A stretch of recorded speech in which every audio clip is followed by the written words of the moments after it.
Dhaka university ওরা বন্ধ করে দিছে, আজকে এখন জগন্নাথ বন্ধ করে দিছে, মানে ওর বাইরে পাগল হয়ে গেছে গা, ওর আর মাথা নষ্ট হয়ে গেছে গা। সব কিছু এখনই লাগবে, ঢাকার উপরেই লাগবে। জগন্নাথের সমস্যা, জগন্নাথ ঢাকা বন্ধ। ঢাকা ইউনিভার্সিটি হঠাৎ করে মনে হচ্ছে ওরা সারা জীবন পড়ালেখা করলো না, হঠাৎ করে ওদেরকে মনে হলো আমার পড়ালেখা করতে হইব, আচ্ছা কী করতে হইব, রাস্তা বন্ধ করবো। রাস্তার লোকে পড়ার কী সম্পর্ক, একমাত্র ওরাই জানে আর আল্লাহ পাক জানে। ওই দিন এক ভাইরে কইলাম, আচ্ছা আপনি যে রাস্তা বন্ধ করছেন, এখন হঠাৎ করে মনে হইলো স্টের মনে হইলো যে রামপুরা বন্ধ করে দিব, বাংলা কলেজের মনে হইলো ওই দিক বন্ধ করে দিব, ঠিক আছে? তাহলে ওরা তো ভাতই খেতে পারবো না পরের দিন সকালে। আগে তো কারণ বাজারে অথবা বাংলা এক নম্বরে ভাত আন লাগবো, তরকারি আন লাগবো, তাইলে ওরা সকালবেলা খাইতে পারতো। এখন যদি সব কলেজ মনে করে এটা আমার বাপের সম্পত্তি, রাস্তা দিয়ে বন্ধ করে, তাহলে ওরা খাইবো কি পরের দিন সকালে? এই সব বন্ধ হয়ে যাবো, কিন্তু জগন্নাথ ভাই আপনার ঘরে বন্ধ হয়ে যাবো, ঠিক আছে? আর সবচেয়ে বড় কথা হলো ভাই আমার উপর টর্চার করে লাভ নাই, একদম রিয়েল টর্চার ডার্লিং। একদম। আচ্ছা ভাই আমাদের এই দাবিটা শুনেন, আমরা এক যুগ ধরে এই দাবিটা করে আসছি, আমাদের প্রতিবার মূলা দিয়া। আপনারা 100% সঠিক, কিন্তু কথাটা কি জানেন, এই যে আপনি যে টর্চার হলেন, আপনি কালকে পাস করে বাইরেবেন না, অফিসে যাইবেন না, আপনি আমার থেকে আপনার বিষয় দরকার। আমি স্টেশনের পোলা ছিলাম, আমার তো মোটামুটি আল্লাহ পাক 2 টাকা পয়সা দিছে, আমি একটা কোনো মেডিকেলে যেতে পারবো। যারা জগন্নাথ বা ঢাকা ইউনিভার্সিটি পড়ে ওরা কিন্তু মধ্যবিত্ত সন্তান, ঠিক আছে? ওর তো ঢাকা মেডিকেলে যাওয়ান লাগবো, কেমনে যাবো এখন? ও তো হাসপাতাল এই রাস্তায় মরে পড়ে থাকবো, বড় বাসে কেমন? আমরা কিন্তু ইমার্জেন্সি হলে ছেড়ে দিচ্ছি, ঢাকা মেডিকেল বলেন, বিভিন্ন মেডিকেল।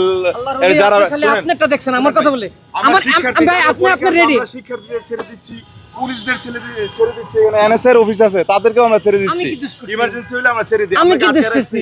আপনারা আগে তো 7-8টা বাইক ছেড়ে দিলাম, ভাইটা ছাড়ছেন ওই যে ওরা রিকোয়েস্ট জোর জবরদস্তি করে এখানে আটকে রাখছি, আমরা ছেড়ে দিচ্ছি। কিন্তু আপনারা রেডি এর উপর কালকে হামলা হয়েছে, এই বিষয়ে আপনি ভাই না না এটা ঠিক না, এক কথায় ঠিক না। ওরা আমিও তো একসময় শিক্ষার্থী ছিলাম, মারণ যাবো না, ও এই মারার লেগে একটা সরকারি চেঞ্জ হয়ে গেছে গা, মারণ যাবো না ডার্লিং, যাই করেন নাই করেন মারণ যাবো না, কথা কইতেইব। কিন্তু বাইকেরও একটা কথা কি, আপনারা যখন একলা কিন্তু পারেন নাই, সাধারণ মানুষ যখন আসছে আপনার সাথে জয়েন করছে তখন পারছেন।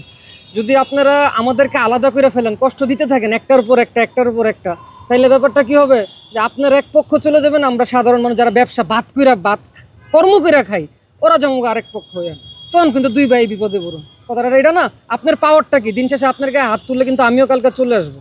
কিন্তু যখন আপনি এক পক্ষ আমি এক পক্ষ, মানে আওয়ামী লীগ বিএনপি জমুগা, তখন কিন্তু ওই যে আপনি আমাদের গায়ে কিন্তু কালকে হাতি তোলা হয়েছে, লাঠিচার্জ করা হয়েছে, কিন্তু আমাদের টিয়ারশেল মারা হয়েছে, সাউন্ড গ্রেনেড মারা হয়েছে। সম্পূর্ণ আমরা সাপোর্ট করি। উচ্চতর ডিগ্রিধারী 6 জন শিক্ষককে আহত করা হয়েছে, তারা কিন্তু পিএইচডি করা। আপনি ডাক দিতে মাহফুজ আলম যেরকম অসাধারণ, এখন মাহফুজ আলম অসাধারণ হয়েছে, 6-7 মাস হয়েছে, কিন্তু আমাদের যে শিক্ষকরা আহত হয়েছে তারা কিন্তু 15-20 বছর ধরে শিক্ষকতা করতেছে, তাদেরকে আহত করা হয়েছে।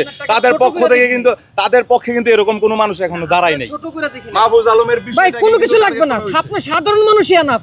আপনি হেডামোলা মানুষ দিয়ে কি করবেন? আপনি আওয়ামী লীগ সরাইছে, হেডামোলা মানুষ সরাইছে, সাধারণ মানুষ সরাইছে, তো আপনার লাগবে সাধারণ মানুষ। আপনি যখন সাধারণ ভাই বাজারের কষ্ট দিবেন, আপনি একলা করতেছেন, আপনার কাছে মনে হচ্ছে আমি এমন কি করে নিলাম, কিছু না। এর আগের দিন করলো শাহবাগ, এর আগের দিন করলো ঢাকা ইউনিভার্সিটি বন্ধ, এর আগের দিন করছে আরেকটা। বাংলাদেশে এখন যত বেশি আন্দোলন হবে, এটা ধরে নেবেন আগের সরকারের ব্যর্থতা। আগের সরকারের জন্য এই মানুষগুলো কথা বলতে পারে নাই, এখন রাস্তায় এসে তাদের দাবি আদায়ের জন্য রাস্তা ব্লক করছে। আর বাংলাদেশের যত, আপনি স্টুডেন্ট না, আমি আপনার থেকে সিনিয়র, হ্যাঁ আমি তো ব্যবসা করি, আমি একটা কথা বলি, এটা হইল পৃথিবীর সবচেয়ে বড় একটা ভূগোল মানুষের উপর দুঃস্থাপনা, ঠিক আছে? আগে সরকার যাই হইতো সব রাজাকারের দোষ, বিএনপির দোষ, ওর দোষ। এখন আমরা যাই হয় সব তোর দোষ। নিজের দোষ স্বীকার করেন, সব ঠিক হয়ে যাবে। ওইখানে প্রবলেম হয়েছে, ওইখানে সলভ করেন, হয়ে যাবে। এখানে করাতে কি সলভ হয়ে যাবে?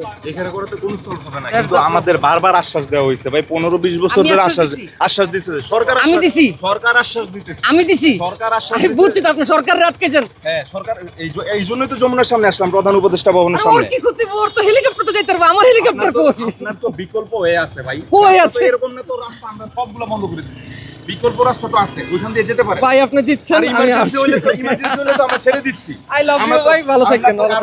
না এডি করেন না ভাই, আমার কথা হচ্ছে কি ভাই, জিতছেন কিন্তু এডি করেন না, এডি করলে মানুষের কষ্ট হয় রে ভাই।